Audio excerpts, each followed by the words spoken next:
بسم اللہ الرحمن الرحیم۔ السلام علیکم۔ امید کرتا ہوں کہ آپ سب ٹھیک ہوں گے۔ اللہ پاک سب کو اپنی حفظ و امان میں رکھے۔ اہم اور لیٹسٹ اپڈیٹس ہیں جی۔ سپریم کورٹ کے اندر جو ہے وہ بہت ہی اہم قسم کی پیش رفت ہوئی ہے، اور وہاں پہ جیسا کہ آپ سمجھتے ہیں کہ 26ویں آئینی ترمیم کے بعد ایک بحران سا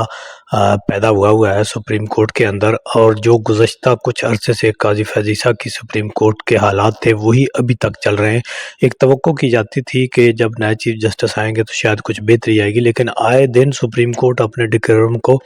خود سے خراب کرتی جا رہی ہے۔ 26ویں آئینی ترمیم جو ہے وہ جب تک موجود ہے میرا نہیں خیال کہ یہاں پر کچھ ہارمنی یا کچھ آ سکتا ہو، یہ تماشا بن کر رہ گیا دنیا میں۔ اور اب منظور علی شاہ صاحب کی سربراہی میں 3 رکنی بینچ تھا، جس میں اگرچہ وہ ایک کیس تو کوئی اور تھا، لیکن چونکہ سپریم کورٹ اور ہائی کورٹس میں زیادہ تر جو کیس جاتے ہیں ہر کیس کے اندر جو ہے بنیادی آئینی حقوق کی بات ہوتی ہے، تو اس کے اندر جو ہے بینچ نے کہا تھا کہ ہم سب سے پہلے دیکھیں گے کہ کیا یہ جو آئینی ترمیم کے ذریعے جو ایک آئینی بینچ بنایا گیا ہے، کیا یہ باقی سپریم کورٹ کے جو بینچ ہیں یا جسٹس صاحبان ہیں ان سے آئینی اختیارات واپس لیے جا سکتے ہیں۔ اس کے اوپر بحث انہوں نے مانگ لی تھی اور اس کے اوپر دلائل مانگ لیے تھے، لیکن آج جب ایک تو پچھلی تاریخ پہ بھی کیس فکس نہیں ہوا تھا، انہوں نے جج ایک تبدیل کر دیا تھا، تو پھر اسی بینچ نے ایک آرڈر دیا تھا کہ 29 جنوری کو دوبارہ اس کیس کو لگایا جائے اسی بینچ کے سامنے۔ بینچ بن گیا لیکن کیس نہیں لگا۔ آج جب ان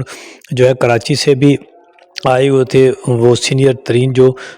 وکیل ہیں، تو انہوں نے جب کہا کہ جی ریکویسٹ کی کہ جی ہمارا کیس تو لگا ہی نہیں ہے، تو اس پر جو ہے وہ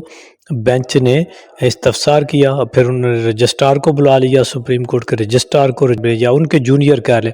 وہ آئے اور انہوں نے آ کر بتایا کہ جی رجسٹرار صاحب بیمار ہیں، وہ آئے نہیں ہیں۔ یہ دیکھیں یہ بیماریاں اور یہ سارا کچھ یہ فکسیشن ہے اصل میں حکومت کا۔ پھر انہوں نے کہا کہ جی وہ تو ہمیں ہدایات ملی ہیں کہ اس کیس کو نہیں لگانا اور اس کیس کو نیکسٹ میں جا کے آئینی بینچ کے پاس لگانا ہے، جس کے اوپر بینچ برہم ہو گیا اور بڑے سخت ریمارکس دیے۔ انہوں نے اس رجسٹرار کے خلاف جو ہے اس بینچ نے اب توہین عدالت کا جو ہے وہ نوٹس جاری کر دیا۔ یہ اگر دیکھا جائے تو میں سمجھتا ہوں کہ ایک بحران سا پیدا ہو گیا ہے، اور اب سپریم کورٹ کے جو جسٹس صاحبان ہیں دیکھیں کتنی جو ہے مہارت کے ساتھ، کتنی اس فارم 47 کی حکومت نے کتنی چال بازی کے ساتھ اور یہ سارے نظام نے مل کر عدلیہ کو، کیونکہ اصل مقصد کیا ہے کہ عدلیہ کو اس قابل نہ چھوڑا جائے کہ یہاں سے کسی کو انصاف مل سکے، تو اس میں کسی حد تک وہ کامیاب ہوئے ہیں۔ اور اب یہ ساری جنگ جو ہے وہ انہوں نے عدالت کے چیف یہ جو جسٹس صاحبان ہیں سپریم کورٹ کے ان کے اندر ڈال دی ہے، اور خود وہ مزے سے حکومت کریں گے اور مراد لیں گے۔ اب ان کو یہاں آپس میں لڑا دیا ہے۔ میرا خیال ہے کہ سب سے اہم، مقدس اور اعلیٰ ترین ادارہ جس نے لوگوں کو اور دوسرے اداروں کو انصاف دینا ہوتا ہے، آئین کی پروٹیکشن کرنی ہوتی ہے، لوگوں کے حقوق کی اور شہریوں کے بنیادی آئینی حقوق کی پروٹیکشن کرنی ہوتی ہے، وہ ادارہ ہی اپنے آئین کی اور اپنے ڈیکورم کی اور سپریم کورٹ کی جو ہے خود سے اور اپنے ججز کی، جسٹس صاحبان کی، عدلیہ کی کا وہ جو ہے وہ تحفظ کرنے میں ناکام رہی ہے۔ اور اب یہ اس طرح کا ایک